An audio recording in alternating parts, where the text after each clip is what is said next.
untuk penemuan mayat. Luka leher telentang, lalu ditutup dengan kain sarung.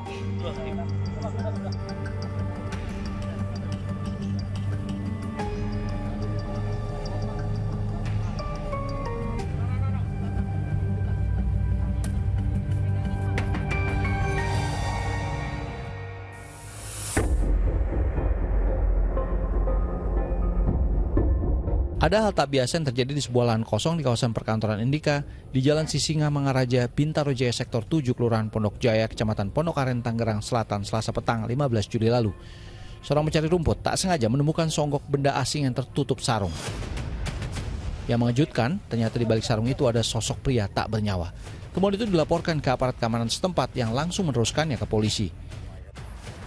Garis polisi yang membentang panjang di lahan itu. Tunjukkan respon polisi. Setelah dilakukan olah TKP, polisi mendapati beberapa temuan yang mengarah pada sebab kematian korban. Luka leher telentang, lalu ditutup dengan kain sarung. Luka leher itu saja. Di sekitar korban apa ditemukan identitas korban gitu? Kenapa? Identitas korban gitu? Untuk identitas masih belum kita temukan, masih hanya dugaan sementara. Tapi ada barang senjata tajam Bu di sekitar lokasi. Kalau untuk tadi sudah ditemukan untuk BB-nya, bendanya, benda tajamnya, benda tajam. Kurang tadi seperti golok ya, gitu aja. Pisau. Namun polisi belum mau berspekulasi mengenai sebab kematian korban meski senjata tajam yang diduga melukai korban sudah ditemukan. Pria tanpa identitas ini pun dievakuasi ke ambulans.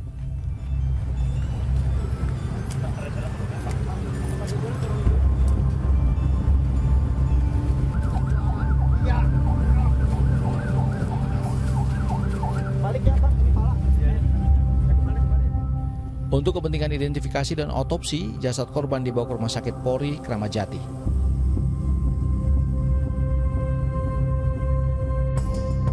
Temuan mayat tanpa identitas di kawasan Bintaro, Pondok Jaya, Tangerang Selatan ini mulai menunjukkan adanya titik terang.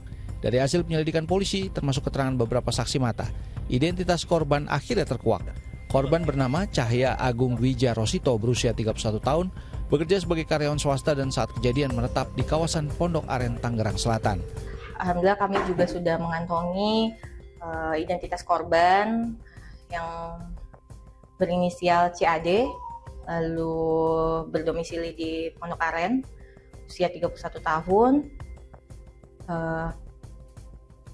Saksi kita sudah mengambil keterangan 3 orang saksi. Masih otopsi. Tadi pagi masih pihak kita, kepolisian dan keluarga masih menunggu hasilnya. Polisi juga masih menunggu hasil otopsi yang tengah dilakukan pihak Rumah Sakit Polri Kramat Jati, Jakarta.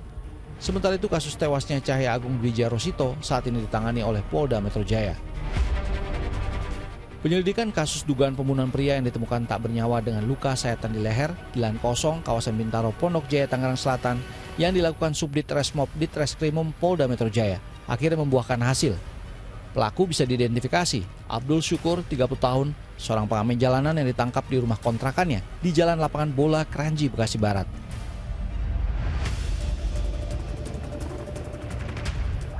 Untuk membuat terang apa yang terjadi, tim Opsnal Unit 3 Subdit Resmob Ditreskrimum Polda Metro Jaya melakukan prareka adegan membawa pelaku Abdul Syukur ke TKP pembunuhan.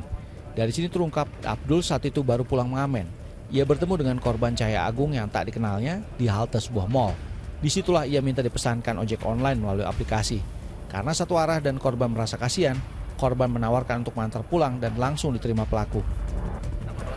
Dia dengan korban tidak kenal sebelumnya, namun demikian pada saat si tersangka ini ketemu di dekat halte di daerah Exchange Mall, si tersangka ini memintai tolong sama korban untuk membuka aplikasi Gojek, untuk memesankan Gojek dan ternyata searah untuk pulangnya. Makanya sebenarnya korban ini orang baik. Dia menolong tersangka untuk mengantarkan pulang ke rumah, namun tersangka malah membunuh korban karena ingin menguasai hartanya. Bang Jin, selain motor apa aja Bang diambil pelaku Bang? Motor STNK sama handphone. Korban ngopi di rumahnya. Disinilah pelaku mulai punya niat jahat ingin kuasai motor milik korban. Ia pun mengajak korban ke lapangan dekat rumahnya dan sudah menyiapkan pisau yang diselipkan di celananya.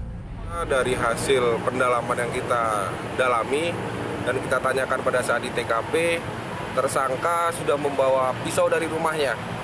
Jadi korban sebelumnya diajak ke rumahnya, habis dari rumahnya korban sudah ada niatan, tersangka sudah ada niatan membawa pisau untuk langsung datang ke TKP dan melaksanakan eksekusi untuk menguasai hartanya. Artinya ada motif pembunuhan berencananya? Kita dalami kemungkinan ada motif pembunuhan berencana karena sudah ada niat dari rumah daripada tersangka. Dari keterangan pelaku Abdul Syukur, penyidik menemukan fakta-fakta baru yang mengarah kepada pembunuhan berencana. Bukannya membalas jasa korban yang menolongnya mengantar pulang, Abdul Syukur malah membunuh dan merampok penolongnya. Atas kejahatan itu, Abdul dijerat pasal tentang pembunuhan berencana dan pasal tentang pencurian dengan kekerasan yang akibatkan kematian dengan ancaman hukuman maksimal mati atau penjara seumur hidup.